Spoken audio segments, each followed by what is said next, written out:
ആരാണ് ഇന്നത്തെ ചെയർമാൻ? എത്ര ആൾക്കറിയാം? ആ നെടുമ്പാശ്ശേരി എയർപോർട്ട് ചെയർമാൻ ശർമ്മയാണ്. ആ ശർമ്മയാണ് അന്നത്തെ ഡിവൈഎഫ്ഐയുടെ സംസ്ഥാന സെക്രട്ടറി. ആ ശർമ്മയാണ് പറഞ്ഞ എന്റെ നെഞ്ചിൽ കൂടി കയറ്റി വേണം ഈ എയർപോർട്ട് ഉദ്ഘാടനം ചെയ്യാൻ. ഇതുപോലെ ഓട്ടോറിക്ഷ വന്നപ്പോൾ അവരെ തീർത്തു. ഇതെന്നൊരു ഓട്ടോറിക്ഷ ഇന്ന് ഇവിടെ യൂണിയനുണ്ട് അവർക്ക്. ഇന്ന് CIT-കാരെ ഏറ്റവും കൂടുതൽ ഓട്ടോറിക്ഷ വന്നപ്പോൾ എതിർത്തു, ട്രാക്ടർ വന്നപ്പോൾ എതിർത്തു. അതുപോലെ നാടിൽ എന്ത് വികസനം വരുന്നു അതിനെല്ലാം നിർത്തും. അതിനിടെ ET മുഹമ്മദ് ബഷീർ വിദ്യാഭ്യാസ മന്ത്രിയായിരുന്ന കാലത്ത് ഇവിടെ +2 എന്ന് പറയുന്ന പ്രീ ഡിഗ്രി ബോർഡ് കൊണ്ടുവന്നു. ആ പ്രീ ഡിഗ്രി ബോർഡ് കൊണ്ടുവന്നപ്പോൾ അതിനെ നഗസികാന്ന് എതിർക്കുകയും അതിന് തുറന്നേക്കുകയും ചെയ്ത ഇടതുപക്ഷ മുന്നണിയിലെ ആളുകൾ പിന്നീട് അവർ ഭരണത്തിൽ വന്നപ്പോൾ അതിന്റെ പേര് മാറ്റി. ഇതാ ഞാൻ മുന്നേ പറഞ്ഞ ഷണ്ണത്തും എന്ന് പറഞ്ഞത്. കാരണം മറ്റുള്ളവരുടെ ആ അടിച്ചു മാറ്റുന്ന സ്വഭാവം ഉണ്ടല്ലോ, അതിന്റെ പേര് മാറ്റി +2 എന്ന ഒരു മോഡലിന്റെ പേരും കൊടുത്തിറക്കി.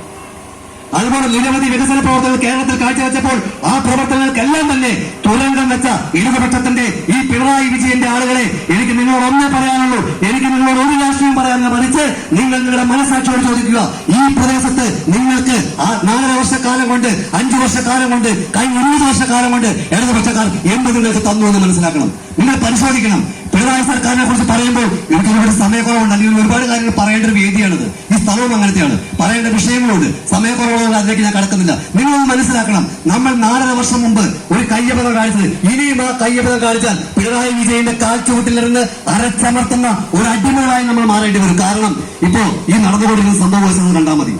ഈ 6 മാസം കൊണ്ട് നിങ്ങൾ ഈ 6 മാസത്തെ കാര്യം നിങ്ങൾ ഒന്ന് മനസ്സിലാക്കണം. ഈ പഞ്ചായത്ത് തെരഞ്ഞെടുപ്പ് എന്ന് പറയുന്നത് പിണറായി വിജയന്റെ അവസാനത്തെ ആണിയടിക്കുന്ന ഒരു തെരഞ്ഞെടുപ്പാക്കി ഈ ത്രിതല പഞ്ചായത്ത് തെരഞ്ഞെടുപ്പ് മാറ്റിയില്ല. അല്ലെങ്കിൽ വരാൻ പോകുന്ന നിയമസഭാ തെരഞ്ഞെടുപ്പിന്റെ ഒരു റിഹേഴ്സലായിട്ട് കണ്ടുകൊണ്ട് ഈ തെരഞ്ഞെടുപ്പിൽ അവർക്ക് കൊടുക്കാവുന്ന ഏറ്റവും വലിയ നമുക്ക് കൊടുക്കാവുന്ന ഏറ്റവും വലിയ ശിക്ഷയാണത്. കാരണം 4.5 വർഷം മുമ്പ് നമ്മളെ പറഞ്ഞു പറ്റിച്ച് നമ്മുടെ എനർജിയും നമ്മുടെ സമ്പത്തും അടിച്ചു മാറ്റി കഞ്ചാവ് ബിസിനസും മയക്കുമരുന്ന് ബിസിനസും നടത്തുന്ന പാർട്ടി സെക്രട്ടറിയുടെ മകൻ ഈ നാട്ടിൽ കേട്ടുകൾ വീട് നമുക്ക് ആർക്കെങ്കിലും. അതുപോലെ തന്നെ സ്വർണ്ണക്കള്ളക്കടത്തും രാജ്യാന്തര കള്ളക്കടത്ത് നടത്തുന്ന മുഖ്യമന്ത്രിയുടെ ഓഫീസിനെ രാജ്യാന്തര കള്ളക്കടത്ത് നടത്താൻ വേണ്ടി തുറന്നു കൊടുത്തിരിക്കുന്ന മുഖ്യമന്ത്രി സ്വപ്ന സുരേഷ്. അതിലേക്കൊന്നും കിടക്കുന്നില്ല. കാരണം സ്വപ്ന സുരേഷ് പിന്നിൽ നിന്ന് ഫോട്ടോ എടുത്താൽ ഞങ്ങൾക്ക് ബന്ധമുള്ള കാര്യമല്ല. അത് ഞാൻ അറിഞ്ഞിട്ടില്ല.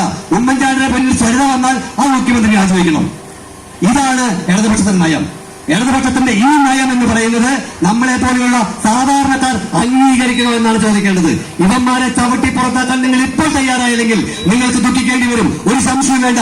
ഈ പ്രദേശത്തുള്ള മുഴുവൻ ആളുകളും എന്റെ ശബ്ദം ശ്രമിക്കുന്ന വീടുകളിലിരിക്കുന്ന മുഴുവൻ അമ്മമാരോട് ഞാൻ പറയുന്നു, മുഴുവൻ സഹോദരന്മാരോട് പറയുന്നു, 4.5 വർഷക്കാലം മുമ്പ് നിങ്ങൾക്ക് പറ്റിയ കയ്യബദ്ധമാണ് പിണറായി വിജയൻ എന്ന് പറയുന്ന ധിക്കാരിയായ അഹങ്കാരിയായ നാണം കെട്ട മുഖ്യമന്ത്രി ഈ കേരളത്തിൽ നിന്ന് വിചാരിച്ചുകൊണ്ടിരിക്കുന്നത്. നമുക്ക് അത് അറുതി വരുത്തണം. ഈ നാടിനെ സംരക്ഷിക്കണം, കേരളത്തെ സംരക്ഷിക്കണം, അതുപോലെ തന്നെ ഈ പ്രദേശത്തെ സംരക്ഷിക്കണം. ഈ കുടുംബശ്രീ പൈസ പോലെ തന്നെ നിരവധി വിധവകൾക്കുള്ള ആനുകൂല്യങ്ങൾ. എത്ര ആളുകൾക്ക് വിധവകൾക്ക് ആനുകൂല്യം കിട്ടിയിട്ടുണ്ട് ഇവിടെ? എത്ര വിധവകളുടെ മക്കൾക്ക് പഠിക്കാൻ ആനുകൂല്യം കിട്ടിയിട്ടുണ്ട്? എത്ര വിധവകളുടെ മക്കൾക്ക് വിവാഹത്തിന് പൈസ കിട്ടിയിട്ടുണ്ട്? ഇതെല്ലാം സർക്കാർ, കേന്ദ്ര സർക്കാരും കേരള സർക്കാരും കൊടുക്കുന്ന, പക്ഷെ ആർക്കെങ്കിലും കിട്ടിയിട്ടുണ്ടോ? ഇതിനെക്കുറിച്ചൊക്കെ ഒരുപാട് സംസാരിക്കേണ്ട ചെറിയ യോഗങ്ങളുണ്ട്. നിങ്ങൾ മനസ്സിലാക്കേണ്ട കാര്യം, ഇനിയും നിങ്ങൾക്ക് കയ്യബദ്ധം പറ്റിയാൽ, ഇനിയും ഇവിടുന്ന് ജയിച്ചു പോകുന്നത് ഒരു ഇടതുപക്ഷത്തിന്റെ കൗൺസിലർ ആണെങ്കിൽ എഴുതി വെച്ചോളൂ, നിങ്ങൾക്ക് ഇതുപോലെ തന്നെ ജീവിതകാലം മുഴുവൻ കഴിച്ചു കൂട്ടേണ്ടി വരും. ഞാൻ 100% പറയുന്നു. സാധാരണക്കാരിയായ ഇന്ത്യൻ നാഷണൽ കോൺഗ്രസ് നേതൃത്വം നൽകുന്ന ഐക്യ ജനാധിപത്യ മുന്നണി അഭിമാനത്തോടെ അവതരിപ്പിക്കുന്ന നമ്മുടെ UDF-ന്റെ സ്ഥാനാർത്ഥിയാണ് തങ്കമണി ചേച്ചി. ആ തങ്കമണി ചേച്ചി ജയിച്ചു വന്നാൽ തീർച്ചയായും ഇതുപോലൊരു അവസ്ഥ നിങ്ങൾക്ക് ഉണ്ടാവില്ല എന്ന് ഞാൻ 100% ഉറപ്പിച്ച് പറയുന്നു. കാരണം വികസനം എന്താണെന്ന് സാധാരണക്കാരന്റെ കൂടെ നിന്ന് സാധാരണക്കാർക്ക് വേണ്ടി പ്രവർത്തിച്ച് സാധാരണക്കാരുടെ വീടുകളിൽ കയറി ചെന്ന് അവരുടെ വീട്ടിൽ വർത്തമാനം പറഞ്ഞിരുന്ന് അവരുടെ പ്രശ്നങ്ങൾ മനസ്സിലാക്കി രംഗത്തിറങ്ങി പൊതുപ്രവർത്തന രംഗത്ത് 35 വർഷത്തെ സർവീസുള്ള ആ തങ്കമണി ചേച്ചിയാണ് ഇന്ന് നിങ്ങളുടെ മുന്നിൽ വോട്ട് തേടി വരുന്നത്. അവരെ അവഗണിച്ചാൽ നമുക്ക് വരാൻ പോകുന്ന നഷ്ടത്തെക്കുറിച്ച് നമ്മളൊന്ന് ചിന്തിക്കണം. ഒരു കാരണവശാലും ഇത്തവണയും ഇടതുപക്ഷത്തിനാണ് നിങ്ങൾ ഈ വോട്ട് ചെയ്യാൻ പോകുന്നതെങ്കിൽ പ്രിയപ്പെട്ട അമ്മമാരെ, സഹോദരിമാരെ, നിങ്ങൾ ചിന്തിക്കുക.